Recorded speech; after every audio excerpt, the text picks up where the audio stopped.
सुबह के ठीक 5 बजे थे। रसोई में चाय उबल रही थी। गैस पर एक साथ 3 बर्तन चढ़े थे।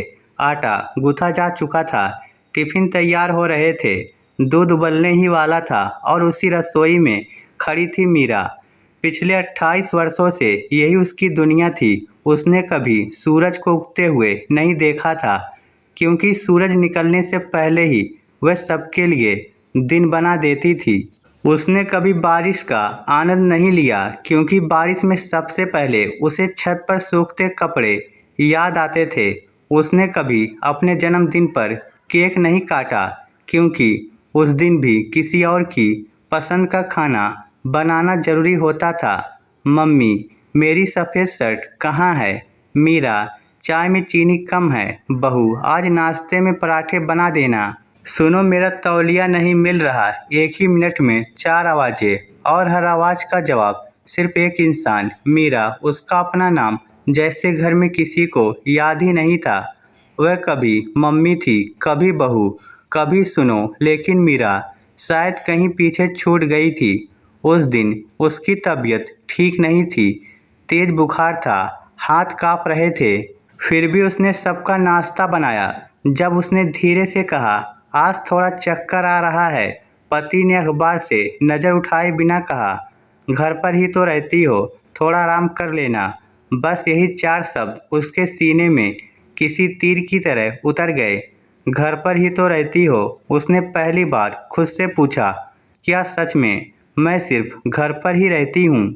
उसी शाम उसका छोटा बेटा मोबाइल पर अपने दोस्तों से कह रहा था, यार मेरी मम्मी को तो कोई काम ही नहीं होता, पूरे दिन घर में रहती है।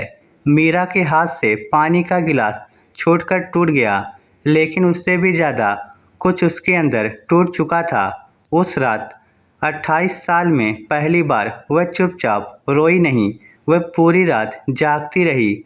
और सुबह उसने एक ऐसा फैसला लिया जिसने पूरे घर की नींव हिला दी। सुबह 5 बजे अलार्म बजा, लेकिन आज मीरा नहीं उठी। 6 बजे, 7 बजे, 8 बजे पूरे घर में हड़कंप मच गया। चाय कहाँ है? टिफिन, नाश्ता, मेरी यूनिफॉर्म, मोजे, हर तरफ अफरा तफरी। आखिर पति कमरे में पहुँचे। मीरा, क्या हुआ?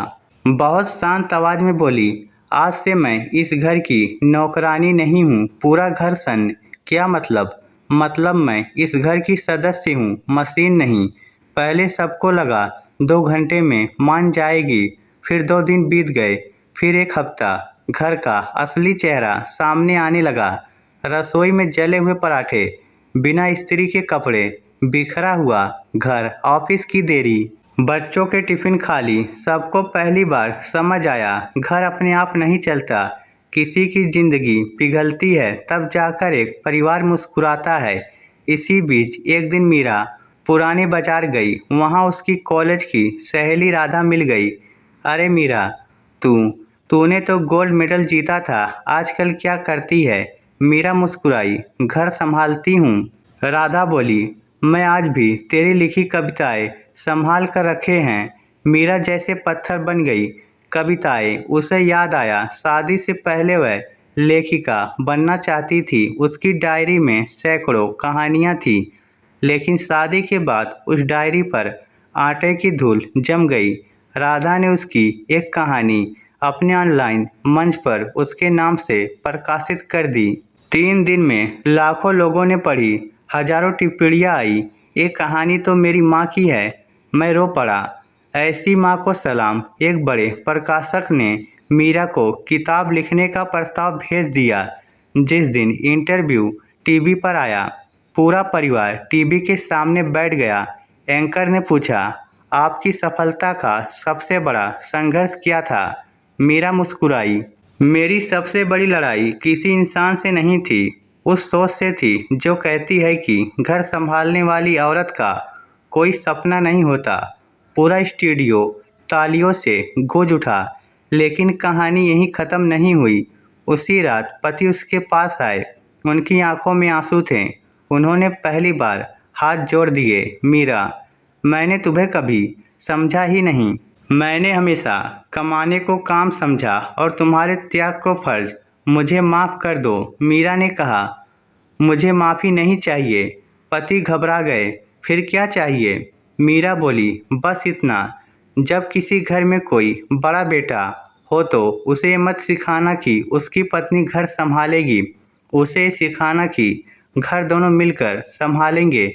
कुछ महीनों बाद उनके बेटे की शादी हुई। नई बहू पहली सुबह 5 बजे उठने लगी। मीरा ने उसका हाथ पकड़ लिया। सो जाओ बेटा। बहू घबरा गई। माँ जी, लोग क्या कहेंगे? मीरा मुस्कुराई। लोगों ने मेरी पूरी जिंदगी तय की थी। अब इस घर में किसी लड़की की जिंदगी लोग तय नहीं करेंगे। उस दिन पहली बार रसोई में 4 लोग साथ खड़े थे, पति, बेटा, बहू और मीरा।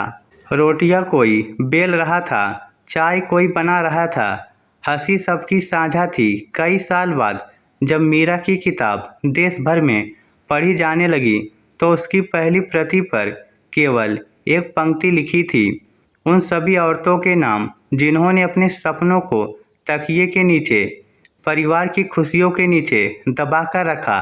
अब समय है कि उनके सपने भी सांस ले। उसकी किताब के अंतिम पन्ने पर लिखा था, औरत को देवी मत बनाइए, क्योंकि देवी की पूजा तो होती है लेकिन उसकी थकान कोई नहीं पूछता। उसे इंसान समझिए, क्योंकि इंसान को सम्मान, आराम, प्यार और अपने सपने जीने का अधिकार होता है। इस स्टोरी को लेकर आपकी क्या राय है? नीचे कमेंट करके हमें ज़रूर बताइएगा। धन्यवाद।